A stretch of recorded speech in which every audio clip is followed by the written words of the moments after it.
Thank you. So I want to be sure that we're recording now.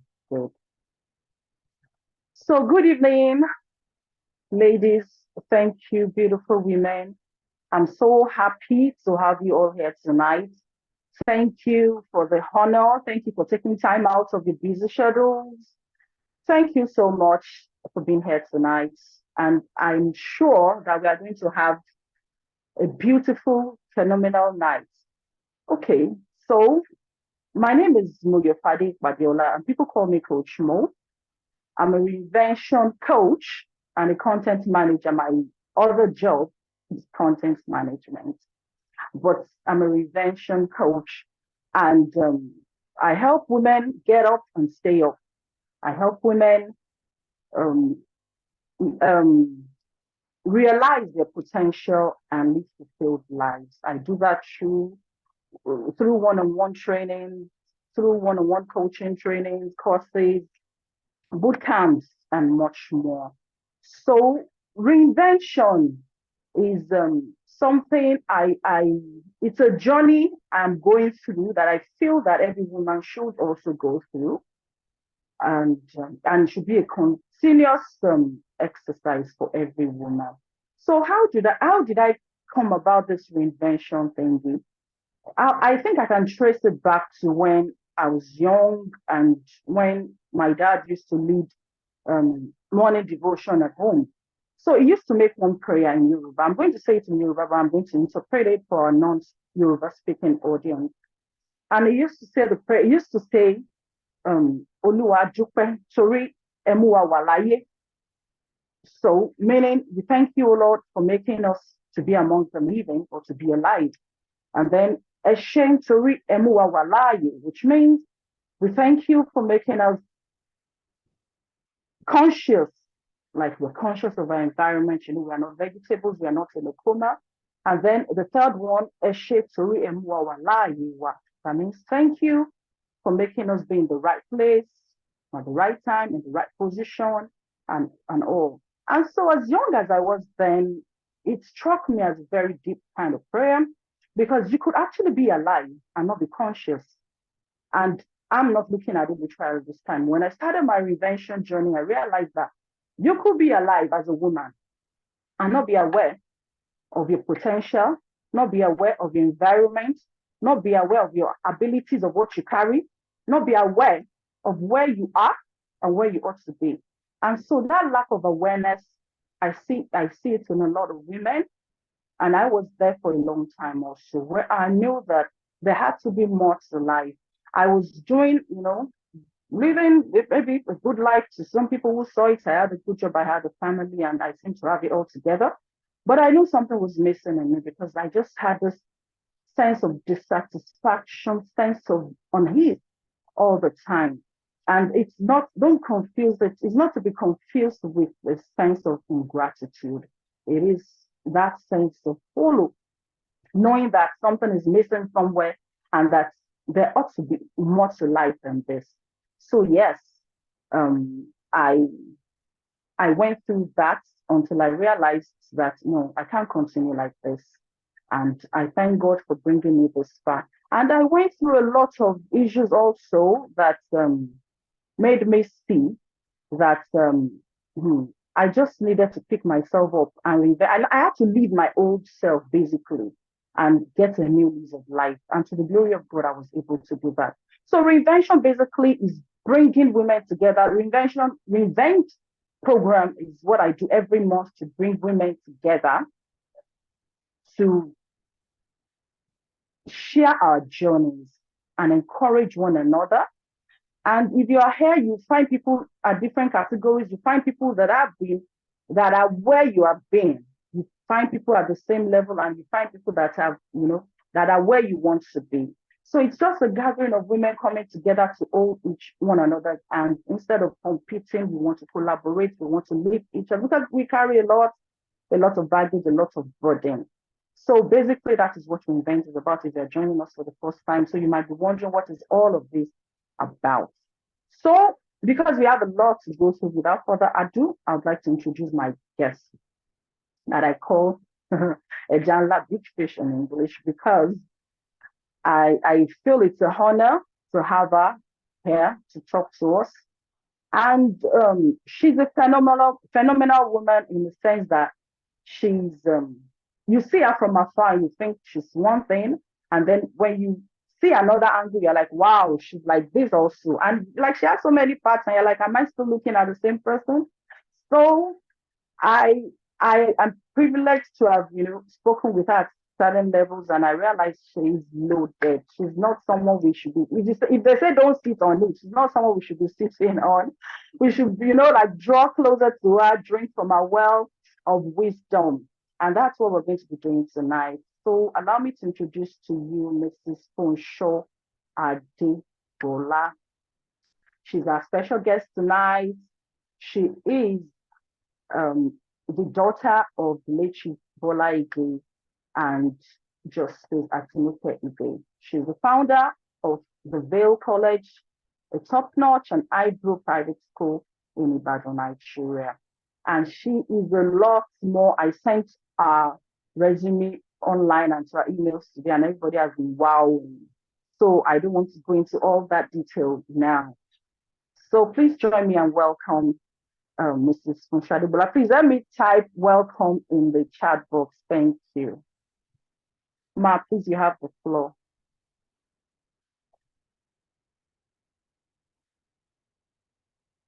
Can you hear me?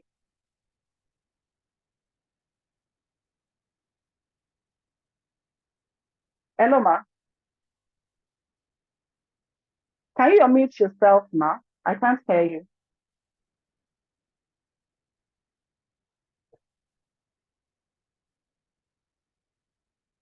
Okay, I think I can do it.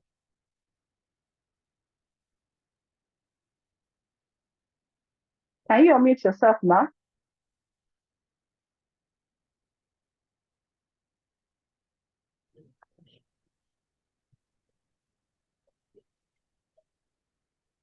Can you hear me, though? Can people hear me? Hear you. You can hear me? Can you hear me? Very well.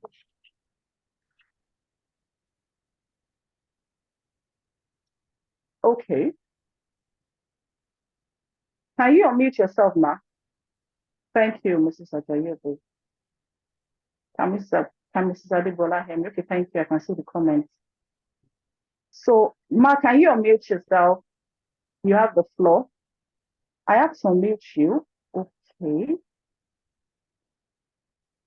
Oh, sorry. I think it's at my end. Can you unmute yourself now, ma? I think I'm unmuted because I can hear you very well. I've already pressed on mute. Okay. Oh, sorry. I think I muted you. But ma, I've unmuted. You are free to unmute yourself now.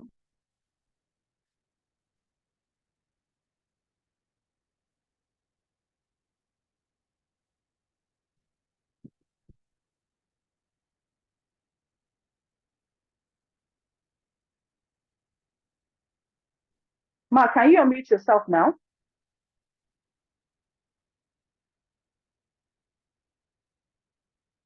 Let me see if I can. Okay. Does she need to leave and rejoin?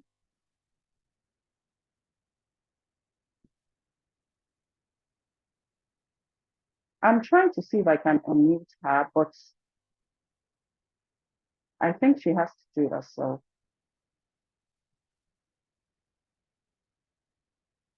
Can she leave and come back in?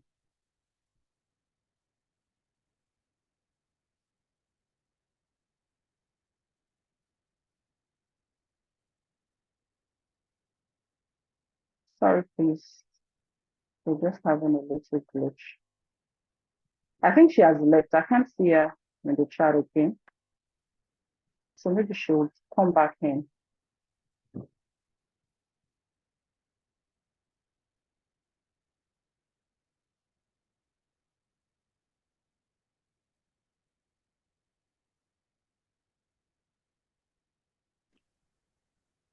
I've asked, okay, I think I've unmuted you. Why is it going back?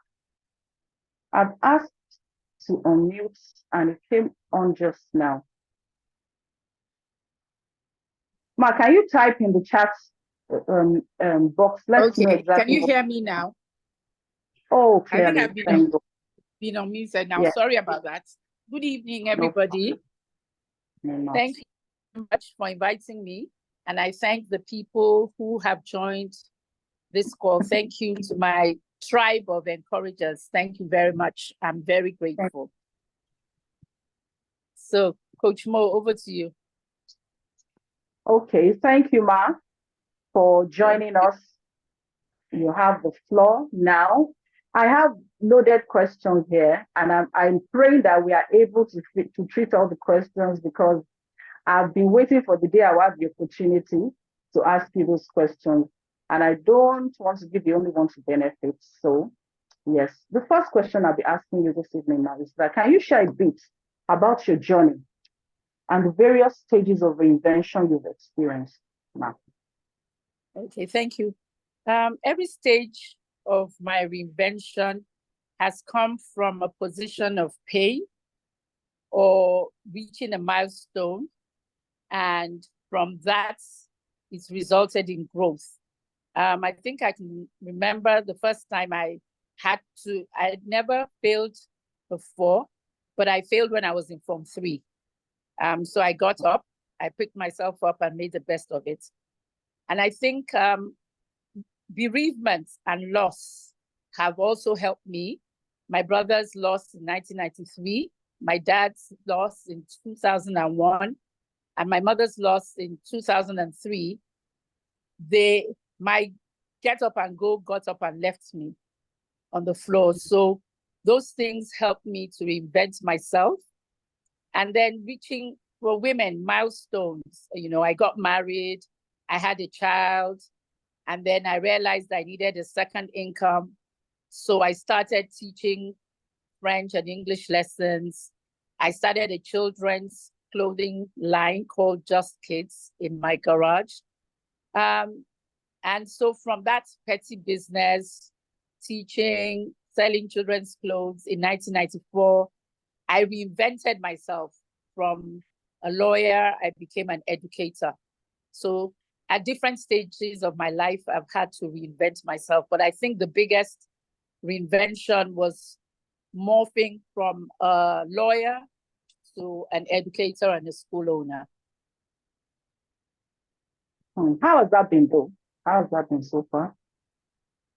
It has been interesting. I think at every point in life, even when you reinvent, there's still more things to do and more mountains to conquer and cover. So you're always reinventing yourself. It's very important for every human being to keep reinventing themselves, especially women, because we have many roles. We start off being people's children, sisters, then we are single, then we become married, then we become wife, we become parents, then we are always friends, a relation, and then, the ultimate for me, which is my new role now as a grandparent.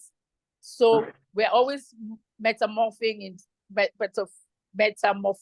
into new roles.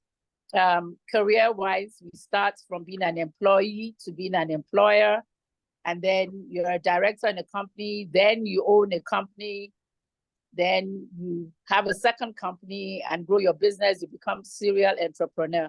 So reinvention is all about growth, about development, about transformation, change, and metamorphosis. Any living organism that doesn't grow not only stagnates, it will ultimately die. Absolutely. Absolutely. Thank you. I think you've touched a bit on my next question, and but I still want you to talk more about it. How important is reinvention for a woman? Because we see women who are just like, okay, I'm fine, I'm comfortable, and they'll be complaining about certain things, but they are not seeing the need to reinvent. How important is reinvention for a woman? I think it's as I said, reinvention is very important for everybody, but more important for women because we get stuck. We get stuck. Society expects so much. Sometimes we're good at those things. Sometimes we're not so good.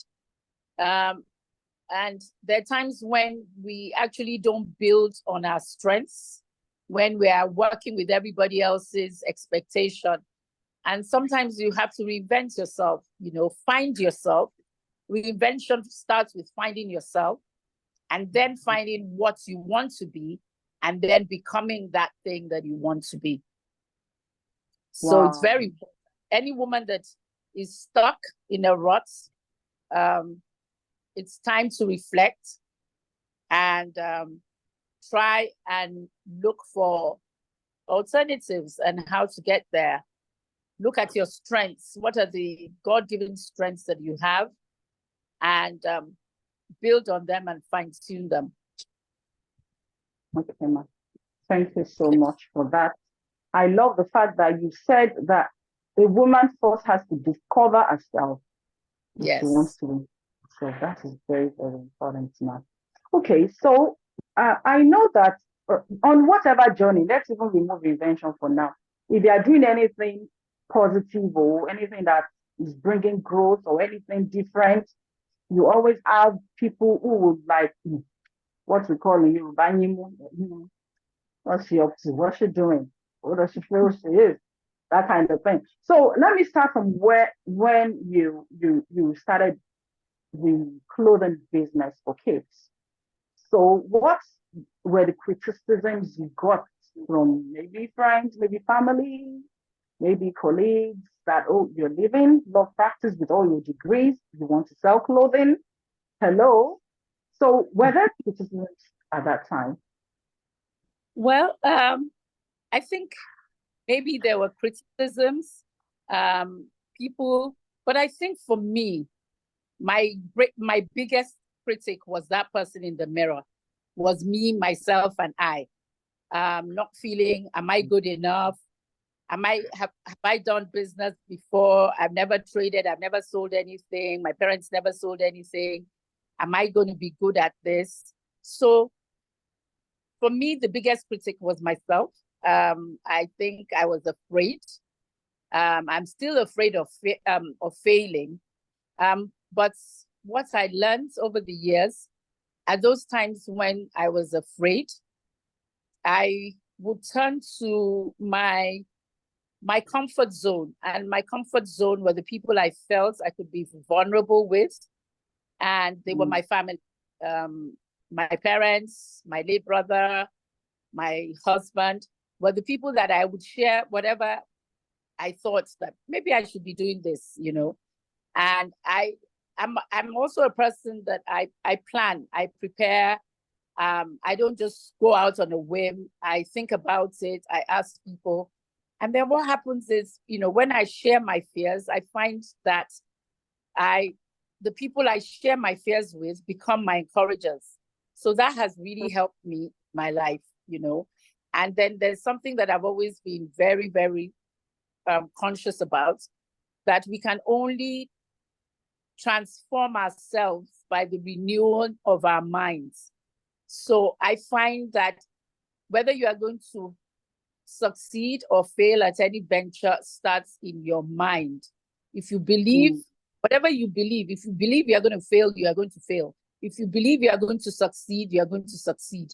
So I find that I work on myself, I work on my mind more than anything, because that's where I can either fail or win. So I work on my mind and I keep telling myself, I can do all things through Christ who strengthens me. Wow, that's beautiful. I'm making a note there. You work on your mind. You work on your mind. That, for me, just summarizes everything. Because, because it starts in the mind. If you believe, there was a time I was so conscious of everything people said or what people thought.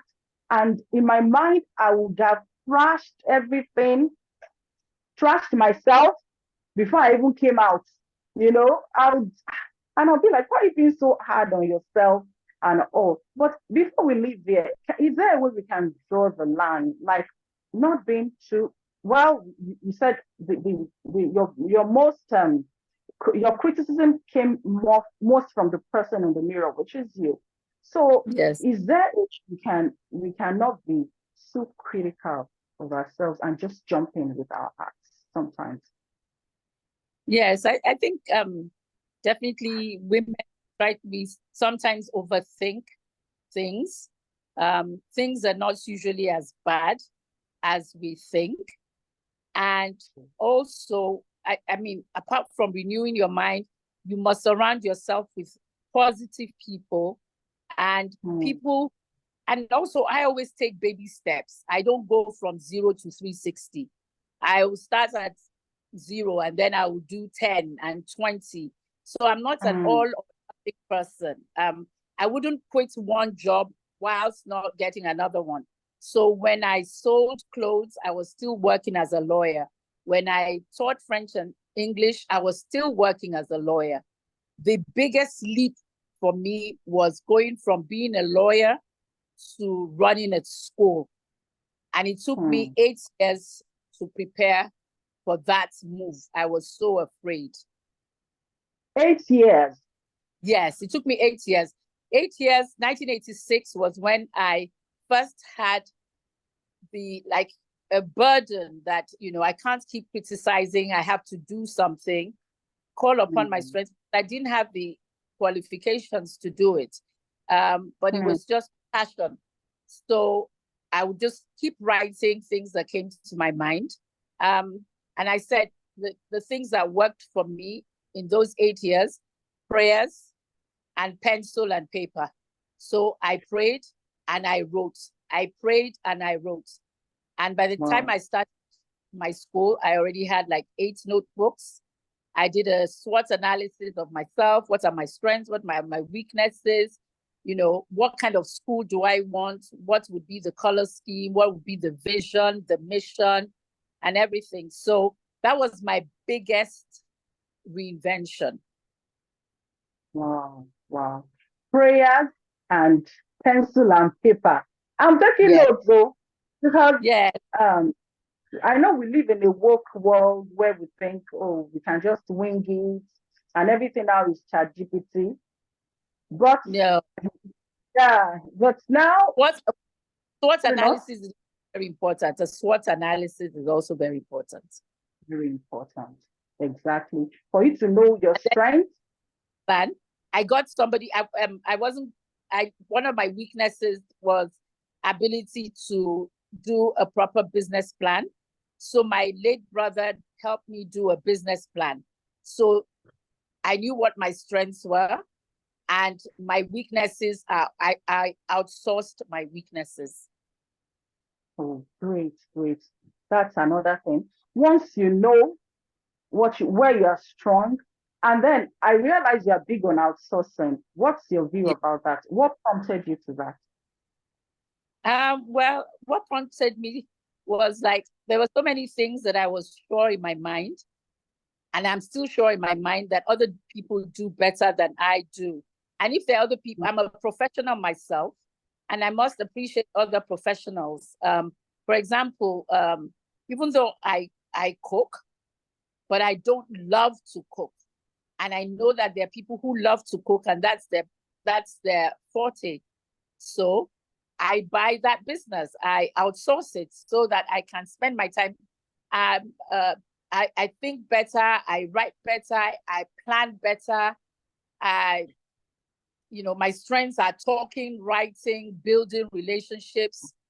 So I focus on those strengths. Like for my school now, this is my 30th year, but I've never been the principal.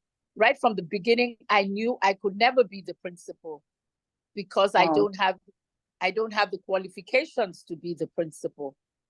And being a lawyer is value added to being a school owner. So I think in a different way. And I focus on those things, the little details, but that makes a lot of value. Mm, mm. Thank you so very much for that. My next question is that is about embracing change and stepping into the unknown.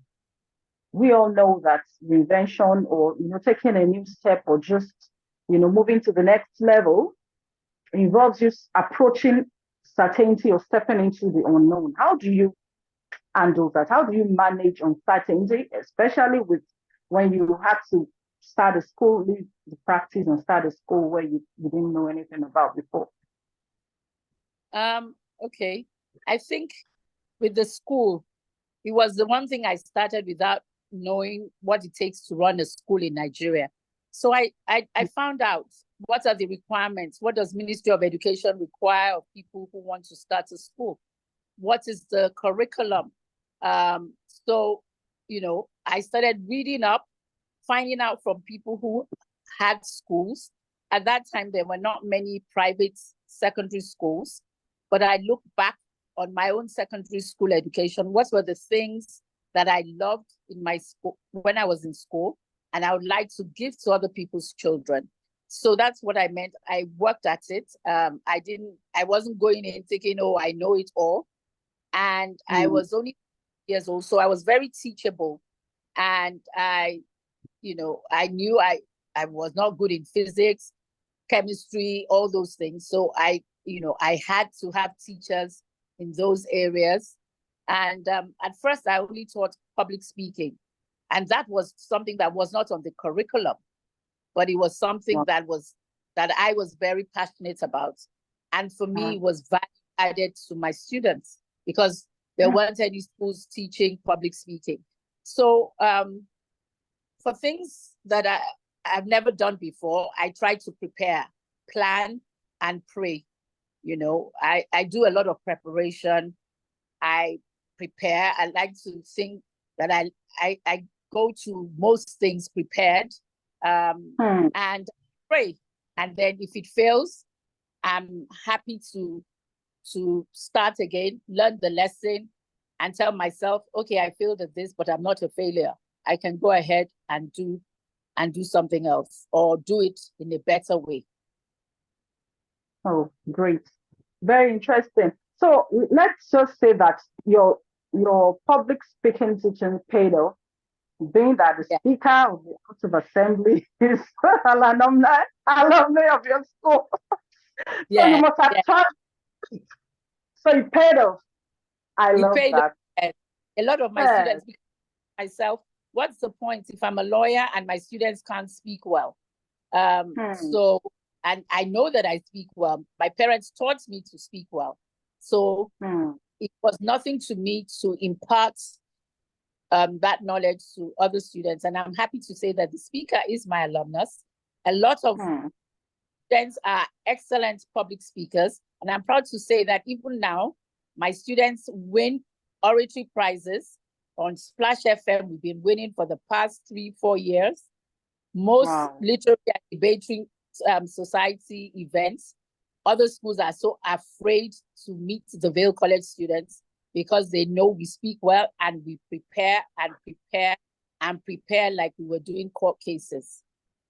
Wow. You see, the school reflects the character of the owner, and that says a lot. Yeah, that says a lot. Okay, Ma.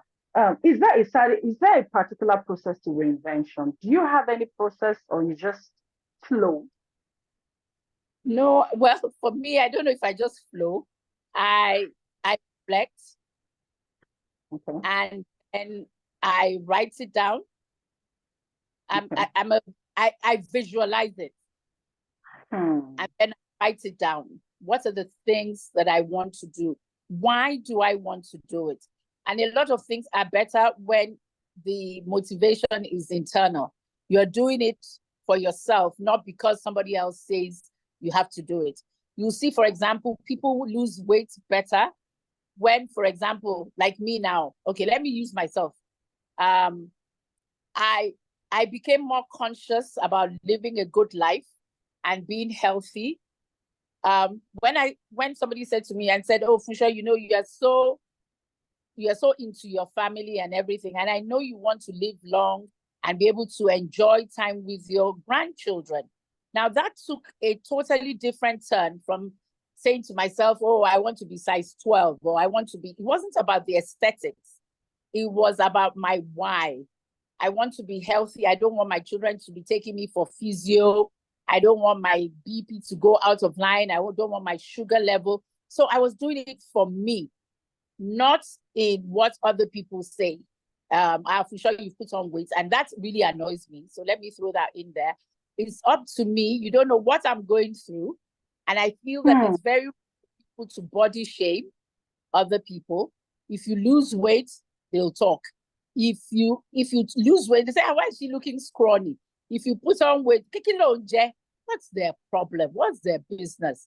I think you have to live with yourself, and you must embrace yourself at whatever size. Feel good in your own skin. Don't allow people to walk all over you. And the greatest motivation is intrinsic. It must come from within. So I tell myself, okay, what is this thing that I want to be? So I visualize it. When I visualize it, I write it down.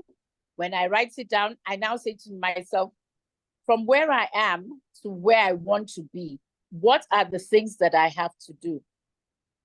Who are the people that are going to help me to get to where I want to be? You know, so all those things sort of work for me. I'm a kind of person that I always have a notebook and a pen by my bed. I'm always thinking, okay, I'd like to do this. Okay, how do I get to do it? What does it cost? What does it cost in terms of time, in terms of money, and what am I going to give up in order to be able to have it? So, wow, thank you so much, Ma. I love that part where you said your why. yes, Know your why. That is very important for women, because I feel that we let ourselves be pushed around by society, by family, by friends, by expectations. Yeah.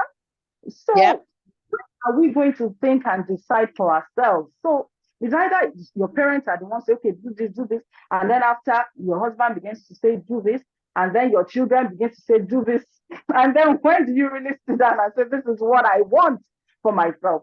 And I especially like that part where you said, it is rude to talk very, about someone's, yes, appearance, because you actually don't know what that person is going through. Someone loses weight suddenly, and the first thing you're like, sure, Johnny, are you not eating? Why are you? exactly. Are you so? You don't know what that person is going through, and I know that for some people it comes from a place of concern, but we should be careful the way we put it. The same thing with if someone is overweight, or I don't know, but I think women we need to be conscious of that. Can you take what you're dishing out?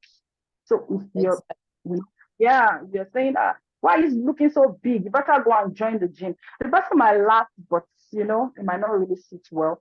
Let's be very, very conscious of that. Okay, ma. I want to ask a particular question that I'm sure that a lot of women want to know, because a lot of women, they have this ambition, they have this drive, they actually want to reinvent, they have goals and ambitions they want to achieve, but there are so many challenges. There are so many challenges. So what were some of the biggest challenges you faced during your reinvention process, and how did you handle them? For me, I think bottom line, most of my challenges were from within. That's for me. But maybe if other people gave me ideas of what their challenges were, I also feel that a lot of women think that money is their challenge. Sometimes it's not money. Sometimes it's ideas. If you pitch your ideas to the right person and that idea sits well with them, you'll be surprised at how many people will be ready to support you. But us we just give up and say, I don't even have the money. But if you have the idea, you may have the people God has placed something in each one of us that we can use to reinvent. And it has to start from us. You can't reinvent based on other people, based on other people's money or other people's lifestyle. It has to start from you. If it's something with capacity building, you have to build your own capacity. If it's so I find that it's from within, really. When you know better, you do better. I think a lot of us, it's because we don't know enough. We don't ask enough questions. We're afraid that people are going to laugh and say, for sure, what do you mean? You don't know ROI, return on investment. Don't be afraid. I used to be, terrified and say, I don't want to ask that question. It will look stupid. But, okay, there's probably many people in the room who don't know what it means. And so don't be afraid, or do it afraid, or, don't get stuck in a rut. I think a lot of us get stuck in a rut. We should share our ideas. I want to do this. Sometimes you may not be ready, because a lot of times you may feel you want to do this. Doesn't mean that you have to do it tomorrow. You have to prepare. When I tell people that, it took me 8 years from when I thought of doing my school and when I actually did it. A lot of people can't wait for 8 years gestational period. But those 8 years, God was building me up. So by the time I actually launched out, people were like, oh, wow. Not knowing that I had done a lot of the research and the preparation and the ground, preparing the ground. And, somebody was saying that, they were in a cab and they passed by my school. And the person in the cab told them, I said, this school just grew. And she said to them, if only you knew, this woman was renting for 19 years before she finally built. But people will just see like the Chinese bamboo and just see growth and don't know how much you have been watering the ground and nobody saw, So I feel it's just like we should start, whatever it is, start. And I mean, start with preparation. When you prepare, then launch out bit by bit, and always ask for help.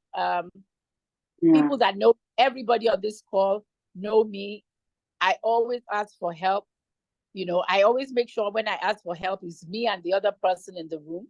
So if you say no, there's nobody else to hear your no. It's just me. And then I find that people are always so happy to help. When I say, I'm not this, can you help me with that? And a lot of people say, I'm sure you're not good at this. We thought that you are fantastic at everything. I'm like, no, I'm not fantastic at everything.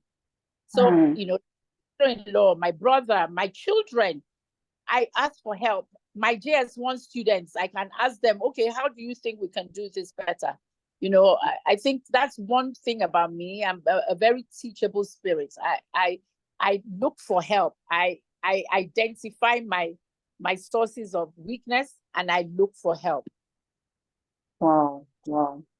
This is really so. I want to just bring us back to that challenge. So you didn't really have any major challenge because you had prepared ahead. No, I asked for help. I think. Because like the school idea was just outrageous as far as I was concerned. It was like, how, why should it be me to do this? And then it was like the whole universe converged to make it happen. I was afraid I didn't have the money. So I looked, okay, how much do I have? I looked at what I had. I went to my parents. My parents decided to give me, for every 1 naira I had, they gave me 10 naira. Then my mother gave me building, And so I started like that. But I went to Mrs. Zoyelola, who was vice principal of ISI, to help me with the exam questions. All the processes, hiring staff. I looked for people to be on the interview panel. So every inch of the way, I ask for help, you know. If you want to go far, you don't go alone, you go with other people, and you go with other people's help. So I think I'm a woman. I always describe myself as a woman helped by God. God has put divine helpers in my way all my life, at home, you know, my housekeeper has been with me for 22 years. If I didn't have, my home will be so disorganized. In school, the people that God has given me as my accountants, because everything depends on money. And if you don't have money in a business, you don't have a business. The people that help me with my finances have been with me, and they lead me, they help me whenever I get stuck. Can we do this? They will give me the reasons why or why not. So I think everywhere, at home, at work, wherever I've been, God has sent people my way. So I want to thank all my support system, most of whom are on this call. Anytime I want to do anything, I call upon them and they're ready to help me. Thank you. So I want to give a round of applause to all our mommy support system on this group, on this meeting. Please help me to thank all of them.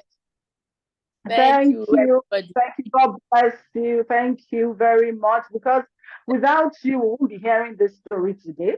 She probably would be the woman she is today. Yes. So thank you. And that is very important. I'm sure there's a question here. So maybe we might as well just move into, because I was going to ask if you have a support system or mentors who helped you during your journey of reinvention. So you've already told us now that you have. Oh, I have big support system. Yes. Okay, so before I come to the support system, I want to note the things you said on the last part. You said start with yourself. I think we should dwell a bit on that. Yes. So someone has an idea and then they want people to carry most of the responsibilities or requirements. And when others don't, they take offense. Oh, she didn't help me. She didn't help me when I needed her. But you're telling us that start with yourself. You told us now that for every 1 naira you brought to the table, your parents gave you 10. But if you didn't have that 1 naira, what would happen? Exactly. It wouldn't happen. I think it wouldn't it wouldn't happen if I didn't have my own. When people come to me and say, come and invest in my business, how much do you have in that business? If you don't have anything, what is God going to multiply? If you have 0 and God multiplies, you still have 0. True. Yeah. True. So, you must bring something to the table. And when you bring something to the table, other people will feel confident. I watch Dragon's Den. I watch all these business competitions on television. And you must come with something. You must, if you look at even the parable of the 10 talents, you can't put it in the soil and think that God is going to bless you. You must make it multiply, and then God will give increase. True. Very true, ma. And then you said don't rush. Now we are in a fast food age where everything is micro. Yes. And we just want it now. I mentor women in tech, and I see women who want to start making up thousands of dollars today without even getting the necessary skills, because they've heard it somewhere that you go to one website, you do one thing, money comes out. But you said now that don't rush. Have a plan. Yes, you said, I'll take the first step, then I'll take the next 10, then I'll take the next 20. I'm not just going to take a leap to 100. And I think that is very notable, especially for women who think, oh, I want to make up for lost time and all of that. Don't rush. It will come. And like you said, when the time is right, the whole universe will converge to make it happen for you once you have done the right things. And then finally, you said, ask for help and have a teachable spirit. That for me I I I think that it's a big deal. It's a big deal because people get to a particular stage and they feel okay, what do you want to teach me? What do you want to teach me? Like, look at your background, your education. So you'll be like, I'm coming from a place of privilege. What do you want to teach me? But having a teachable spirit and asking for help, telling I don't know it. And they'll be like, oh, you may, as big as you are, you don't know it. But I don't. That I don't Are you know going it. to teach me or not? So yeah. So You yeah, don't I have to like know that. everything. You don't have to know everything. That's why You other don't. people are in those areas. I don't have to know everything. I just have to know somebody that knows somebody that knows something. Yes, yes. Now, I want to put a little twist here. Do you think Oh, that your experience with your school, especially, had to do with your background? And if you hadn't had such a privileged background, it would have been tougher because I'm trying to make those of us that didn't come from such so much privilege, or let me say from such a privileged background, understand because some people might be like, she's lucky because she has parents that can give her support, give her this, give her that. So what advice do you have for women who don't have that kind of support system, you have that kind of financial support or backbone? So women that are coming from the scratch, from the, I don't know how to put it in, but people that are really, really have humble backgrounds, what word of advice would you give them? Yes. well, I want to say I'm thankful um, for the head start that I had. But I think also, I believe that all of us, there's some people who have that head start and still don't make anything out of their lives.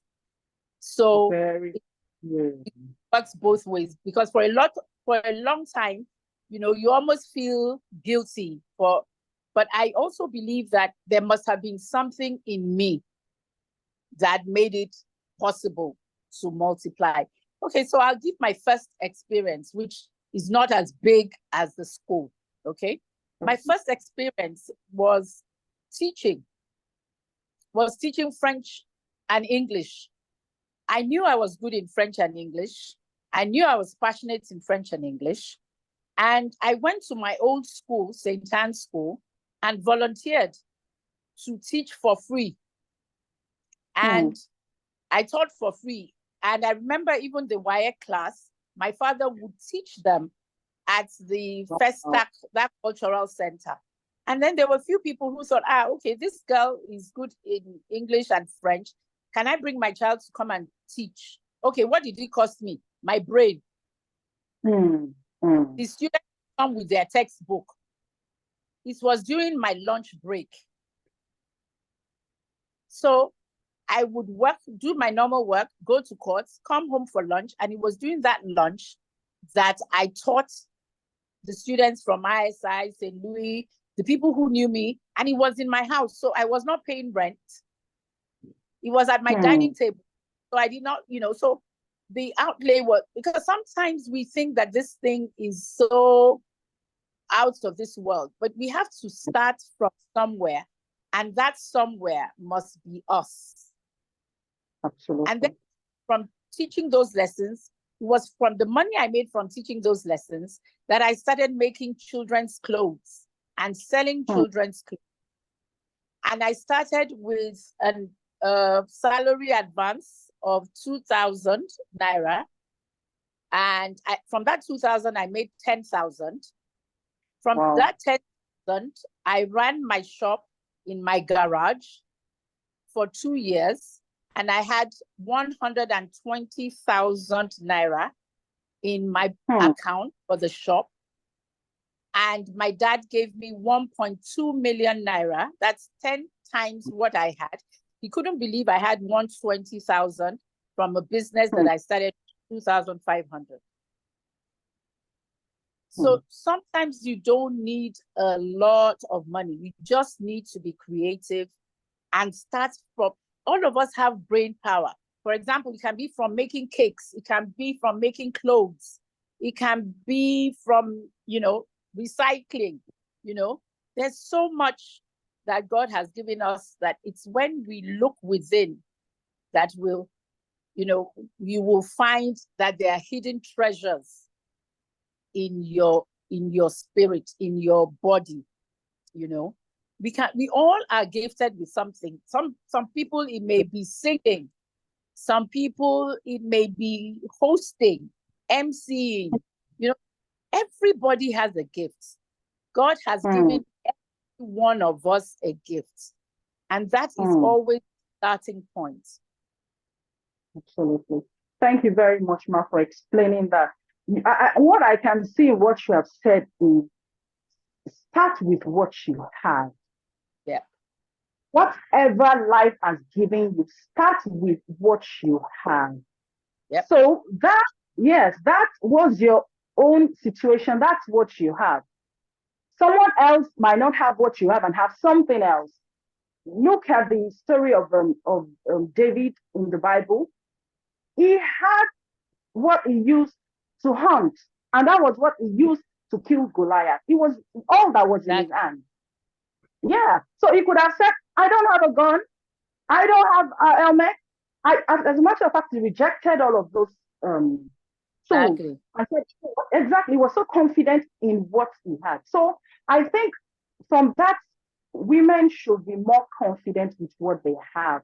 No matter how little, people have different backgrounds, people have different makeups and everything. So life, some things we can't help, but whatever situation you find yourself, what is the best you can do with what you have in your hands at that point?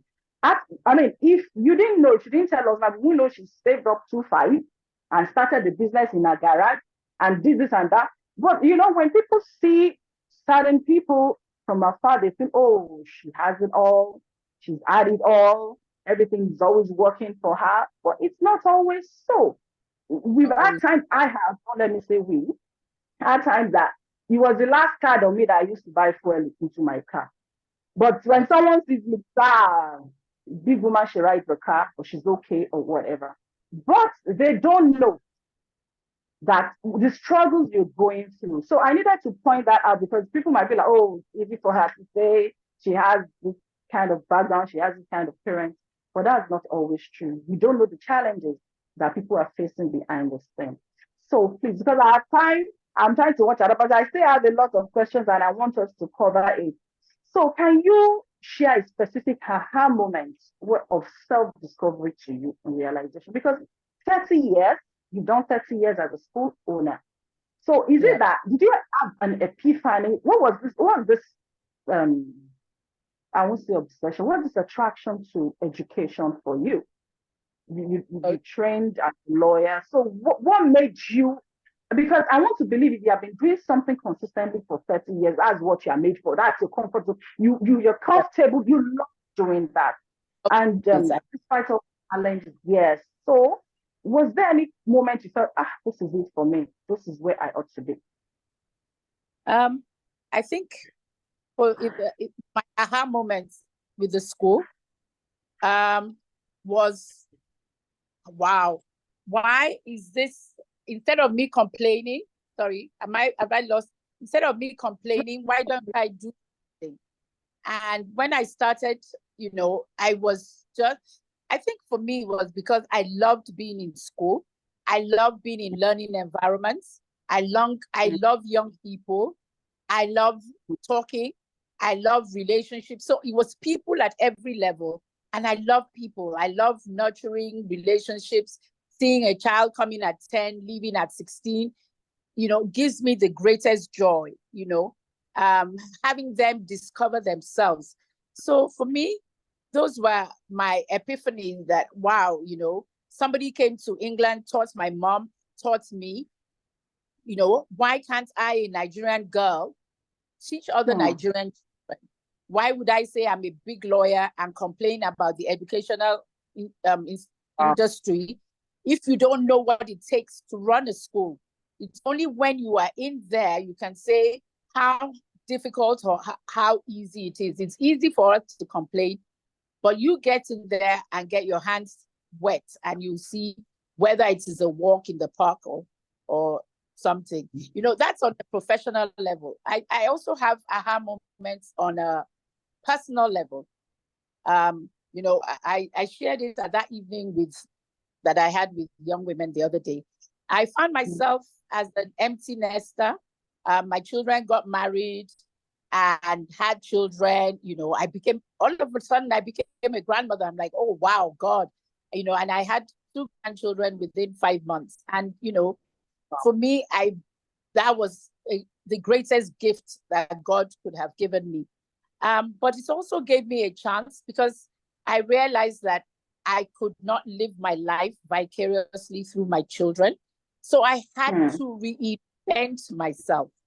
I had to tell myself, for sure, they've gone off, they've started their families. So you have to do the things you loved to do and you couldn't do when they were young, when you were looking after them and you were complaining, oh, I can't go for this course, I can't go to this conference, I have nowhere to leave my children. So all those things I started doing, going for courses, developing my mind, traveling, and family. So, and as a lawyer, I learned how to do everything together. So I travel to where my family is, to where I can also get some education. So those are the kind of things that I have reinvented myself and not be stuck in a rut, you know, become a pain to my children, like some mothers-in-law who can't do something with their time now be poking their nose in what doesn't concern them. So those are some of the ways in which I've reinvented myself personally. Professionally, I continue to learn and develop my mind and how to be a better. Yes. Thank you so much for that, Ma. Thank you. I want to ask a personal question now. It's not even part of the questions I plan to ask, but I feel I should ask it. It's a bit sensitive, so I would appreciate if you might not want to answer it, or if you choose to answer it the way you wish.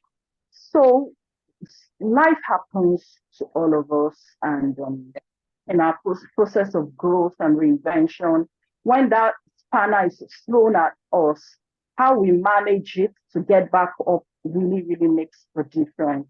And so I'd like to say, when life happened to you and you lost your parents, you know, in those circumstances and within that short period, how did that affect you? How did it affect your moral, your personal life, your professional life? And what have you to say to a woman that has lost a loved one or precious ones and feels, you know, that's it for me.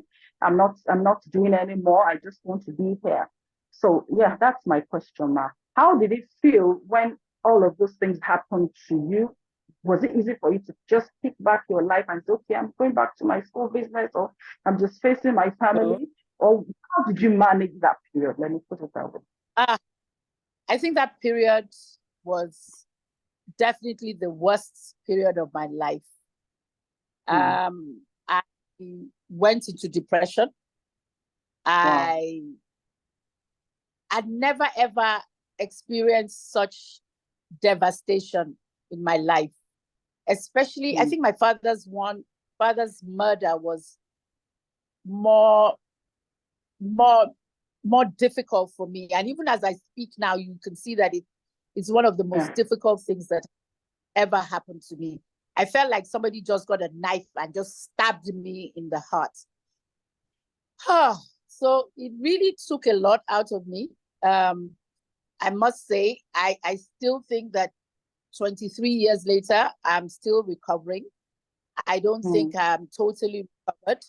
And I'm not ashamed to say it. I actually sought therapy. I sought therapy. I found out about good psychiatrists who help bereavement, loss, depression, and it's really helped me a lot. It really, really helped me. And through them, I've been able to help other women. I still have contact with them. So when I'm still down in the dumps, which I do get, and people are surprised that I look so bubbly on the outside, but the dark times do come. My children are the ones who see it. My children and my husband are the ones who see it most. But I'm also thankful that I've been able to identify people to help me. For me to realize that it is a problem. It is a medical problem. It's, we put spiritual labels and bandages on everything. But there's something that is not going to go away with prayer and fasting. It will go away with therapy, prayer, and fasting. I have had therapy, and it has helped me, and it continues to help me. So I'm throwing that out there, that you don't have to be a superwoman. Superwoman sometimes have down times, and you are not the only one going through it. And there is help, and there is help in Ibadan. A lot of people say, "Oh, really? Are there psychiatrists in Ibadan? Are there therapists in Ibadan?" Yes, they do exist, and really doesn't cost an arm and a leg. And even being seeking help, I'm now on the board of some of these foundations, like Asido Foundation. I'm proud to say I'm on the board of Asido. Asido Foundation is a mental health program, wellness, create mental health awareness. And also I belong to Suicide is No Solution, which is also creating awareness about suicide and helping people get over, because it's a medical problem. So I'll put that out there. Well, thank you so much for sharing, because I know that it's a very sensitive topic, but I believe that it's one of the things people hear tonight, that how does she manage, how does she cope, and after she's going to bounce back, and she's all over the place again, how easy was it for her. But thank you for making it clear that it wasn't that easy.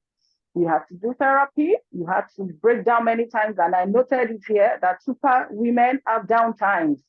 So that even me, when I want to, I'll just like, look, super women have down times. Go and have your down times in peace. And thank you for that. I'm going to distill this when I'm listening to the recording.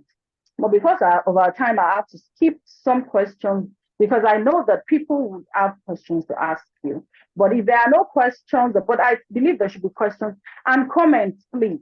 We are here not just to listen to one side. We also want you to give a context. So if you have a different context, or another perspective to the things we've discussed, just raise your hand when it's time and just share with us. We are here.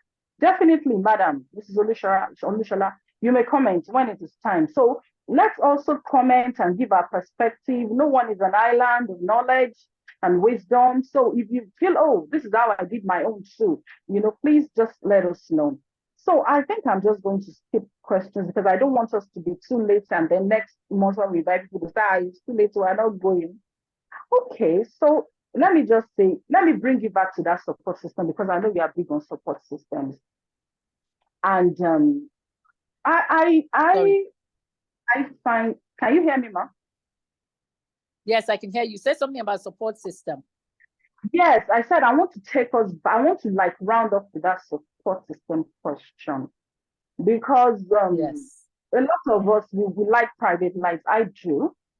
So I tend to like draw in and like, okay, I want to just do my thing. I want to just walk alone and all of that. But I found that has not really been very helpful, because number one, I miss out on a lot of things. And number two, like you said, there are areas you are not good at, other people are best at. So why don't you just speak out and let people help you? And it doesn't even have to be about money. It could even be a piece of advice. That's a form of support also, yes. What we are doing today is a form of support also. So what was your support system like? I know that some of your tribe are here. So how do you do this? For those of us that are not used to it, is it like you just meet someone you don't know, or family or friends, people you already have a relationship with? Because we also don't want to like intrude or, be intrusive or so how do you do this? How do you build this support system? Is it that it just comes naturally to you? I know you're a woman helped by God. So Yeah. I know that people, yes, help you, but is it that, do you have a method? I think that's the best way to put it, of getting this support with people. Okay. I think also maybe one thing from when I was very young, I make friends easily, and I'm able Oh. to identify. I'm able to identify talent. It's Hmm. like everywhere look for, I look for talent. Who's good at this thing, Hmm. And I like add value to my relationships, and I like relationships that add value to me, So, you went to school with people, primary school, secondary school, you go to church, you work, you must have relationships. Nobody's an island. We weren't here to just occupy space. We're here to Hmm. impact others and others to impact us. So, Hmm. like, um, and I feel when you get to a certain stage, you must have your go-to person when it comes to your health, Okay. when it comes to your finances, when Okay. it comes to legal things, Hmm. when it there's always somebody that's doing something. Like for me now, who makes the best food in Ibadan? I can tell you. Who has who has who okay, you say ask me something. Ask me something. Just ask me something that okay, how can I go about, just ask me Are you something. sure? I don't know. So Anything at all? Are yeah, you because sure? yeah, Anything at about all? what's about the About kind of support. okay, okay, for support group. Okay, so let me Yeah, say, okay, what about domestic violence?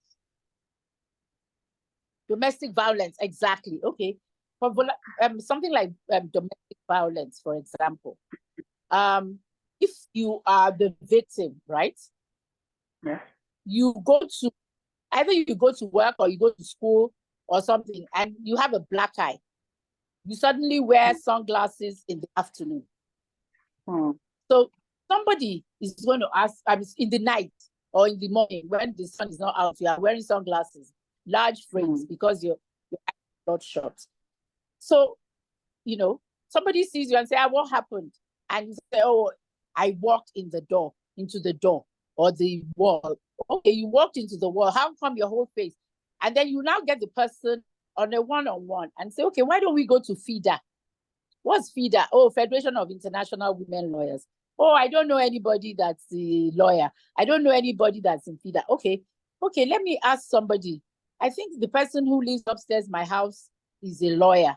Maybe he's Hmm. head of FIDA. So if we're ready to be vulnerable and open, there's Hmm. always somebody to help. I helped somebody, I've never seen her before. She lives in Lagos, and she has been in a violent marriage for like 7 years. And Hmm. somebody said to her, why don't you reach out to Funso? She reached out to me by WhatsApp. I contacted the FIDA chairperson in Ibadan. The FIDA chairperson in Ibadan contacted the FIDA chairperson in Lagos, got Hmm. her a shelter, got her custody of her children, got Wow. a restraining order against the man. And she had been in that marriage for 7 years. Her mother had Wow. asked her to pay. He beat her to the point that she had to have a CT scan. She bled in the brain. So Hey. her cousin who knew me, her cousin is in Abuja, and said, okay, call my cousin in Ibadan. Call my wife's cousin in Ibadan, Funso. And I was able to get the feeder person in Lagos, and they Hmm. were able to help her. And she didn't have to pay. All she needed was advice. She had a very good job. So sometimes, you know, women go through stuff, but whatever we're going through, what I've learned, like women are like tea bags. You don't know what is in you in hot water. You don't know what flavor you until you are in hot water. And that after that lady I was telling you, her marriage, she got custody. She was afraid of even divorcing him.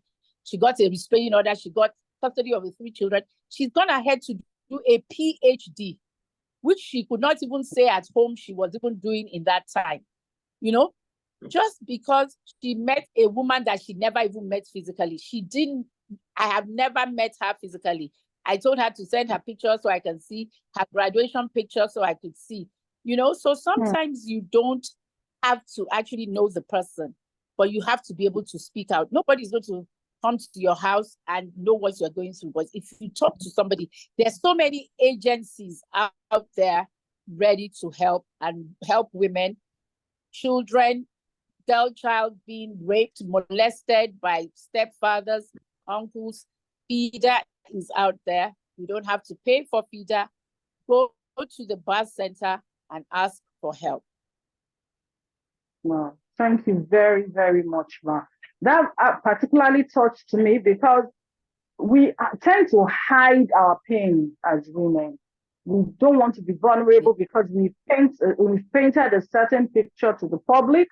And so we don't want to bring that image. We don't want people to know what's going on with us when we really are dying inside and we need that help. Vulnerability is the first step to growing. It is the first. If you cannot be vulnerable, you are just going to die with your pain and your bitterness. Well, women live with so much bitterness in them, and you're like, are you not going to speak about this thing? And like, no, I don't want people to be. What is it with people? This is your life we're talking about here. So that vulnerability is very important for women to get support system. So what I get from what you said is that getting support system doesn't mean you have to know someone or you have to have that ready support on ground. You can ask for aid. You can ask, like you said in that meeting, you know some. If you don't know it, you know someone who knows someone who knows someone who knows someone. Exactly. Yeah. Or even there, you can go online. You can go online. There are agencies you can call. Look in a book. Look in a flyer. There's so much that is going on. And there are people who are ready to help if you come to them. Yes. And then with the way the world is now, the internet, there are so many groups you can also join online. That's exactly what they do. So please, let's seek help. Let's not be so tight with the issues and say, oh, I don't want people to know. I don't want people to know. Whether people know or not, you are the one going through this thing. So let me just round off with this. Let me just tell you to give us your final word. What word of advice would you like to share with us as a closing remark before I bring people up to ask questions, Mark? What would you like to say to us? My final remark is wherever you are, whatever you want to, wherever you are, whether you are up there or down there, just keep moving. If it's good, it's going to pass. If it's bad, it will pass. And one thing that I've learned, and I'm happy to say it's my son that encourages me to do this, is enjoy the moment. Some of us are too fixated in that, when I arrive, enjoy the journey. Don't sulk all the way to your destination. What if you don't get to the destination? What if you get to another destination? Maybe where you are is the destination. So wherever you are, enjoy the present, because the present is also another name for a gift. The now, enjoy it. Wherever you are, enjoy it. If you are young, enjoy it, because there's going to be a time when you're not going to be so young. If you are old, enjoy it, and enjoy everything that you have given to the youth, your children. Enjoy it. If you can jump up, travel to 10 countries in 10 weeks now, enjoy it, because there's going to be a time when you'll be able to do it. If you're not able to do it now, there's going to be a time for you to be able to do it. times and seasons happen to all women. To everybody, there's a time and a season for everything. Enjoy the present. Thank you. Wow. Thank you so much, Ma. Please, can we put the clap emoji in the comment section? I can see Let comments from thank you. Yes. Yeah, I'm reading comments. So please put clapping emoji. Thank you. Let us clap for her. Thank you. Thank you. Please, if you want to ask a question or make a comment, wave. Please wave, signify if you want to ask a question. I hope we know how to wave. I think Oluwanuga wanted to ask a question. Okay, please go ahead. Make a comment, yes. Okay, please make a comment. Yes, she did. Someone said so earlier. Please go ahead with your comment. Dr. Shola, I'm waiting for your comment. Has she gone? Okay. Has she left? Oh, okay. Or maybe she wants you to unmute her, or has she left? I don't know. I don't know. They say host is to unmute. Host to unmute. I saw somebody put host to unmute. Okay. I don't know how it works. Can she unmute herself now? Okay, I think she can unmute now. Okay. I saw somebody say, how do you deal with imposter syndrome? Okay, please go ahead and answer that. Okay, you want me to answer the imposter syndrome? Yes, ma'am.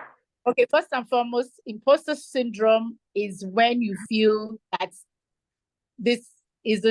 I'm not supposed, you feel like an imposter, like you're taking somebody else's place. And I feel this is a medical term, and I feel a lot of women feel like that this is not supposed to be happening to me. When things are good, you almost feel guilty that, wow, I'm an imposter. I think for me, I do get the imposter syndrome.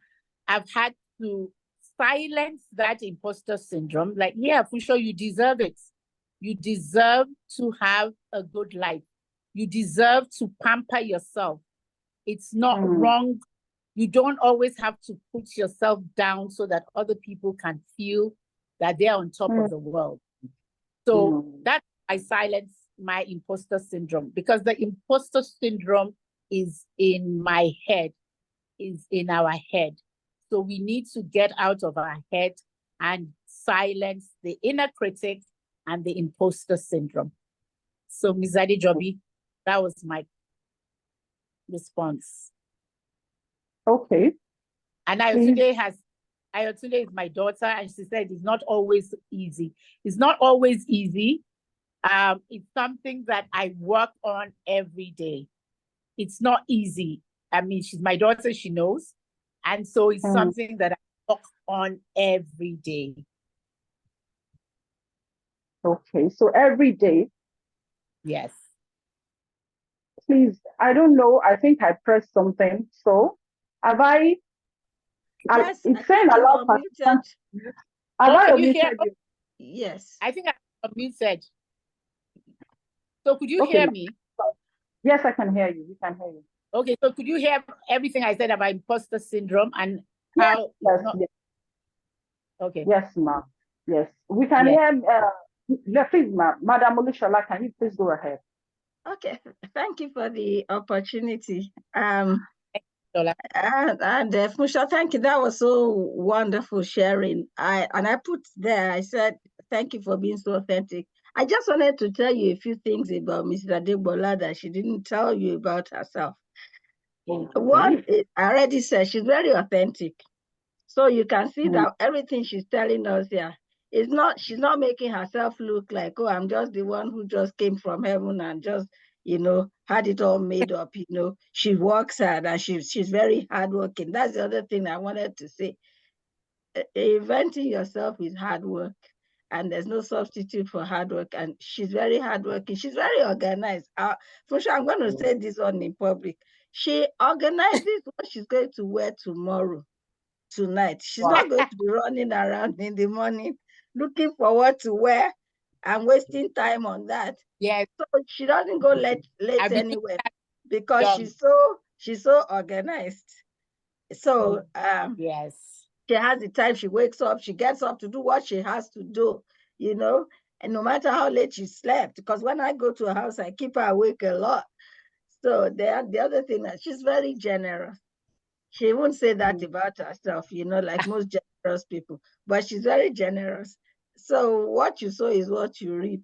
Because she's very generous, I guess people are generous to her. They may not be generous with their money necessarily, but they may be generous with their help, their support, you know, because she's also just like that. She supports, she's a fantastic source of support, you know, and she keeps her relationships, she sows into people. So these are a few things she won't tell you about herself because she'll be like she's praising herself, or maybe she doesn't even know she does those things so well, but she does. So if you want to be like her, I just told you a few more of her secrets that you could emulate. Thank you very much. It's been so wonderful to be here. Thank you very much, Dr. Oluwanuga. Thank you. I'm blushing for those kind words. Thank you. Thank you.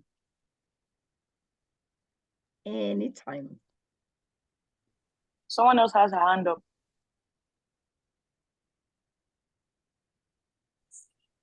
Hi, everyone. Good evening. I thought I was waiting for the moderator because I can't see back end, but I think in the absence of our moderator, I'll just come in. Good evening. Thank you very much, Auntie Funso, for the gift of you and for everything you've shared today. My name is Adem, and even though I came in at the tail end or close to the end, I've caught so many new nuggets. It's always a learning experience listening to Auntie Funso. My question, and we had a chance to chat with you a couple of weeks ago, and unfortunately we didn't get to ask all the things we wanted to ask. So I'll use this opportunity now. I've always been curious about, you know, your leadership journey and your growth stages as a professional. I know even here in this session tonight, you've shared about how, you know, in handling grief as an individual, you've learned to, you know, lean in on support.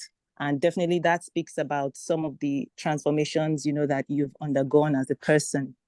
I want to know, in managing people, because you've managed people in your school, I'm sure in many personal projects, you continue to manage people.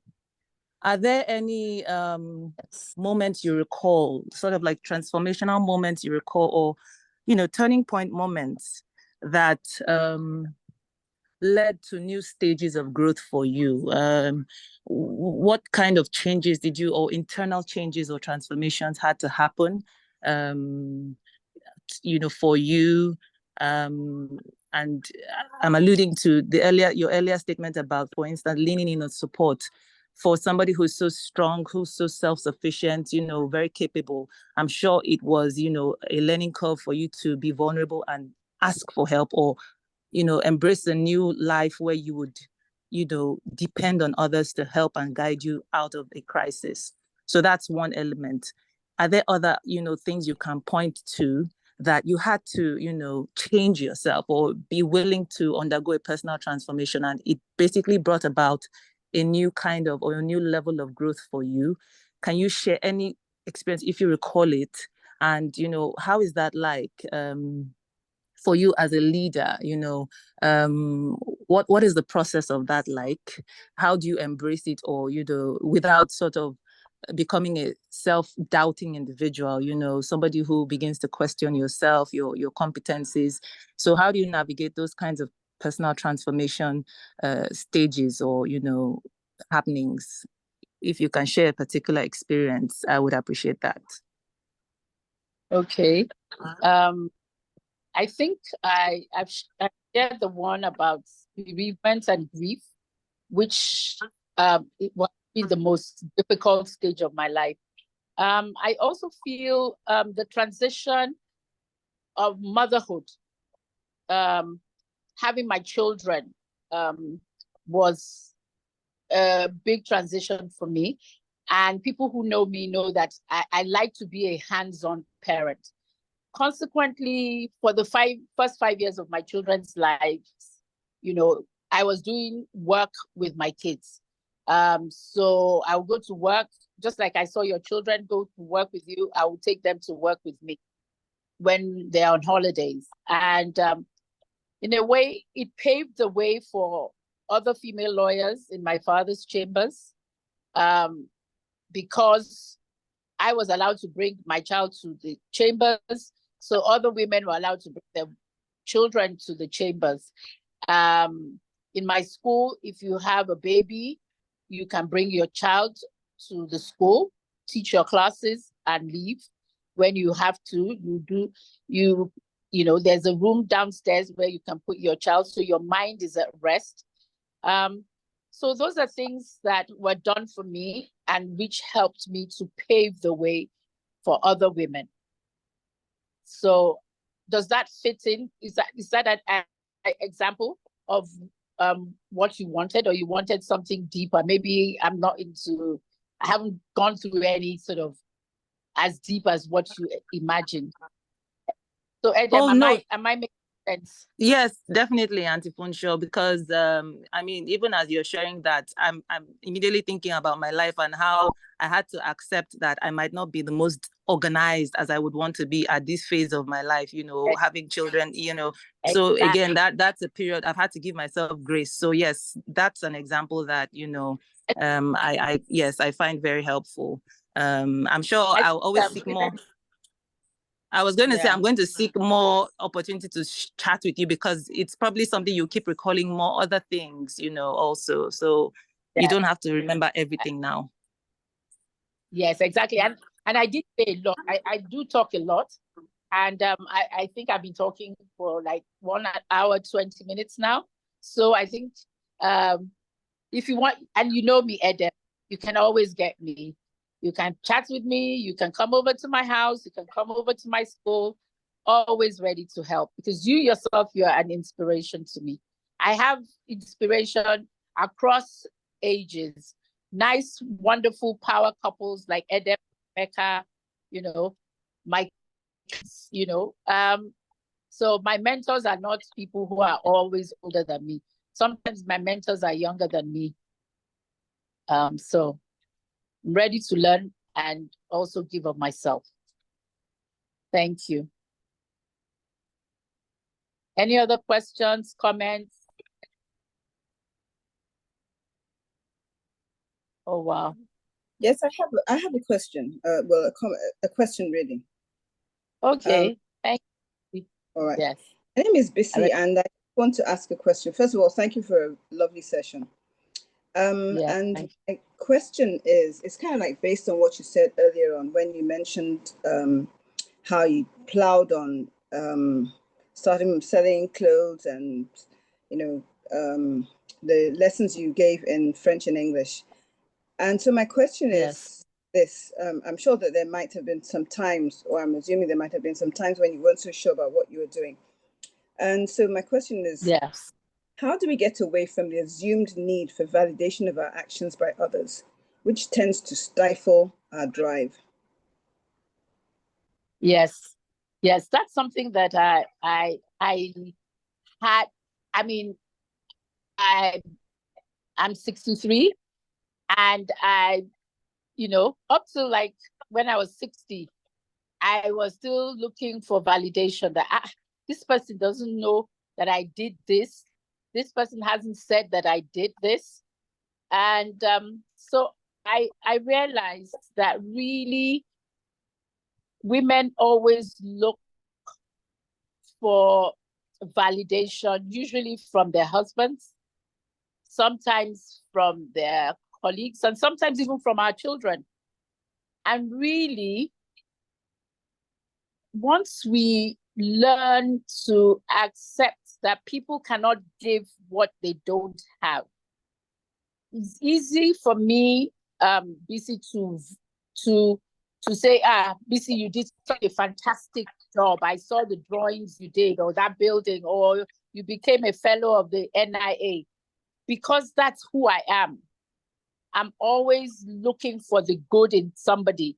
I think the earlier we accept that not everybody is going to respond to us in the way that we desire or even deserve, then we'll be less disappointed. It still hurts. I mean, it's easier said than done, but I've learned to focus on the people who give me positive vibes and not allow the people who give me negative vibes to suck out the life out of me. BC, am I making sense? So I'm just talking. Perfectly. Yeah. Perfect. So I think at those times, you should look to your tribe. Like I have a tribe of encouragers, and most of you are on this call. People I pray with, people I carpooled with, people I, raise my kids with, people who are my friends. So I look to them for that kind of validation, that emotional hug. Because when you realize that the people who take it away from you is because they can't give it. They don't have it in them to give. And, and you can't give what you don't have. So it's either we look to God, who loves us unconditionally. Because sometimes when I feel, oh, wow, nobody loves me, then I just think, oh, God loves you with an everlasting love. Your parents loved you. They loved you unconditionally. They verbalized it. And so I continue to feed myself with that positive energy, because there will be people who will not believe that you are the best thing since sliced bread, and they will make you feel like, what? So what's special about you? So what? They exist.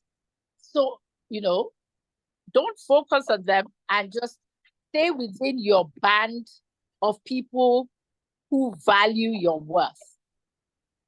Sometimes we don't have a choice, but we just focus on those who know your value. Sometimes women, we cast our pearls before the swine. And, but it's a lesson. It's all part of our growth. God will take us to the stage where we will not look to the swine, let alone cast our pearls before the swine. Thank you, ma'am. Okay, I know that time is far spent, but I just had a quick question before we close. So you had talked about living law practice, not living law practice. You branched out during your law practice to carry out some entrepreneurial tasks and also teach. I don't think that was out of like passion, maybe more of like necessity. Maybe you felt like, okay, you needed an extra income, you needed to do more. Now thinking back to your younger self, and I think this links a bit to the question that Auntie BC just asked. But I was wondering, was there any time that you felt like, oh, this is like, I don't know how to say it, but like, not this is beneath me, but should I really be doing this? Me, a whole lawyer, now be selling food. Oh, how does it look? But I don't want you to think I want to think about it as your younger self, not as you as 63 now, but as someone who is maybe at my age, where you were at that time. Yes, I think where I was, it was that stage of my 8 years of preparation. I kept denying the fact. I'm like, God, why would I go run a school? That's for people with 2-2 and who went to College of Education, not somebody who's got a degree in French and Spanish and law. So I ran away from running the school for 8 years. And even when I stepped out, I thought to myself, well, if this fails, I'll just go back to Bola Igianko and collect my 30 days, make one pay. So I had my plan B.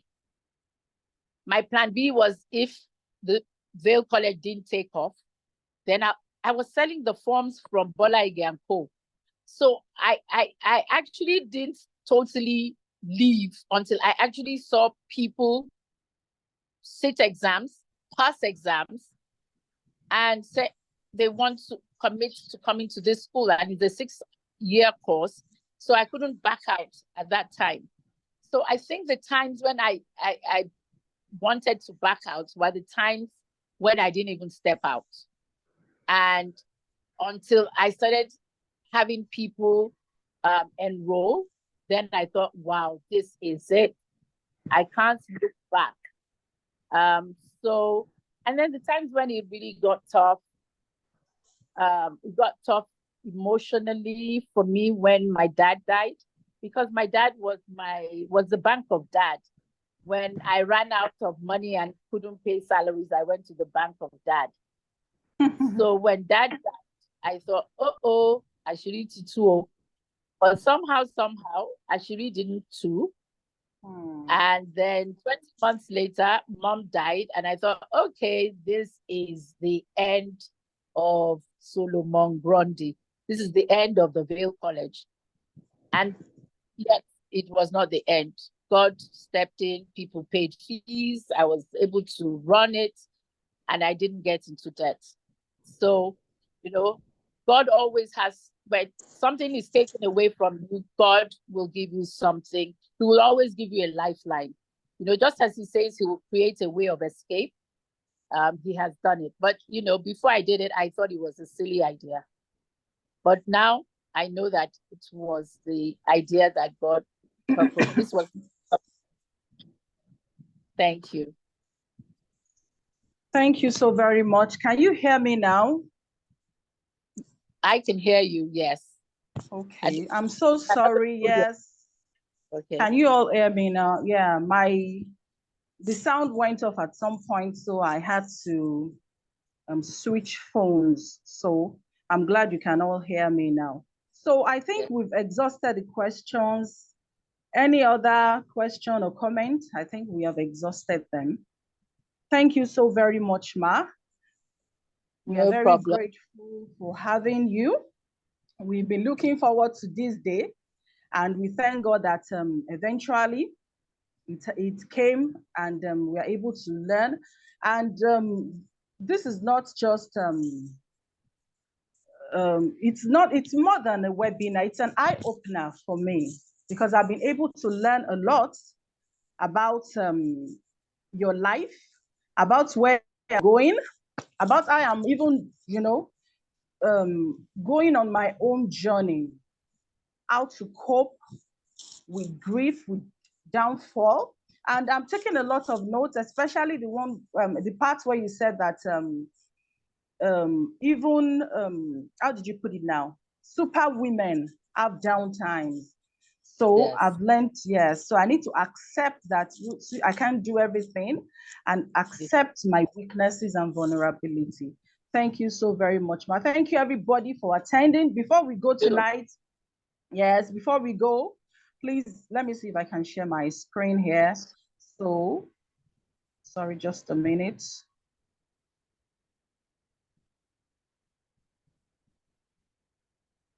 Okay, someone is, when I was looking at the emails, and then I saw a man, Mr. Boyega. Can you see what he wrote in the comment section?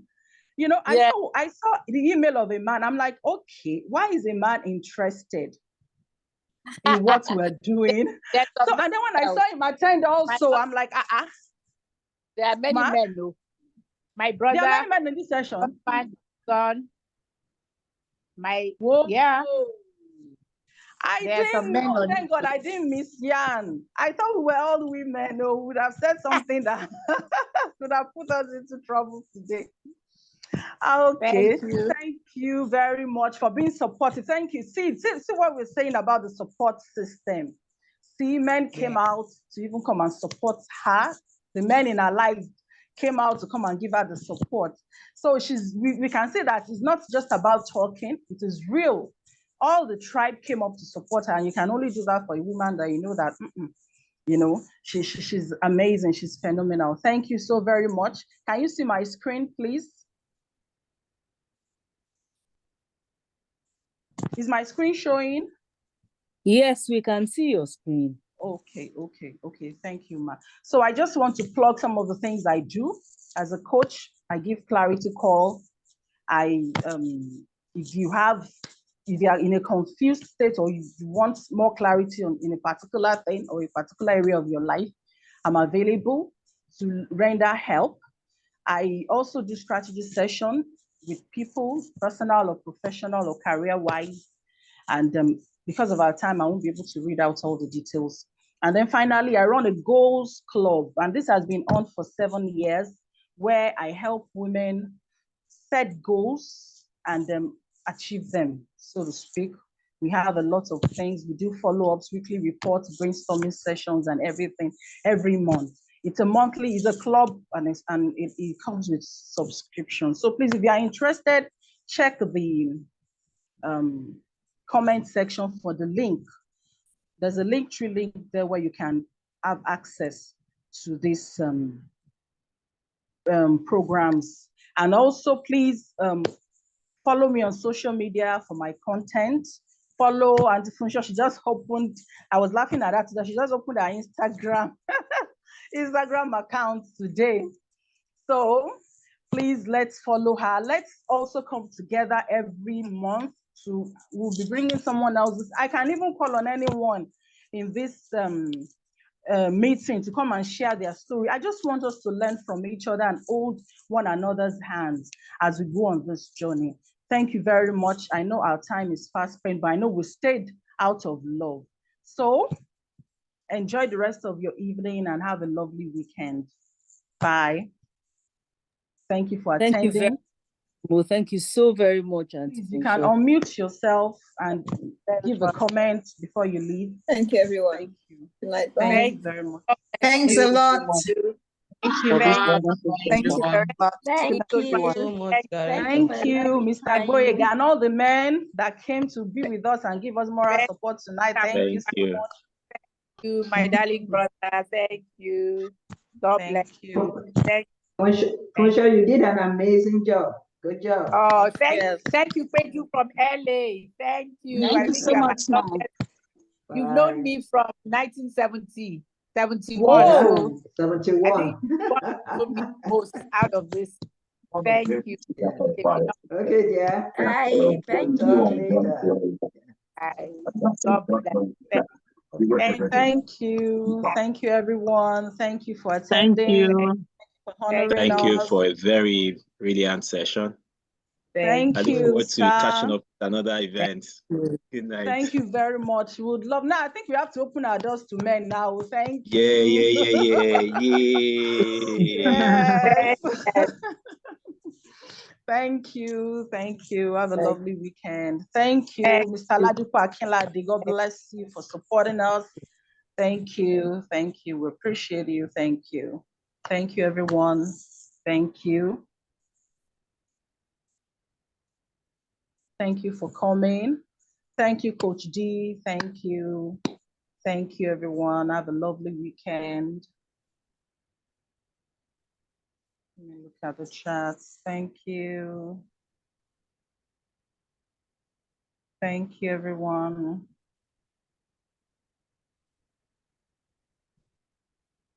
Thank you. Thank you. Wow.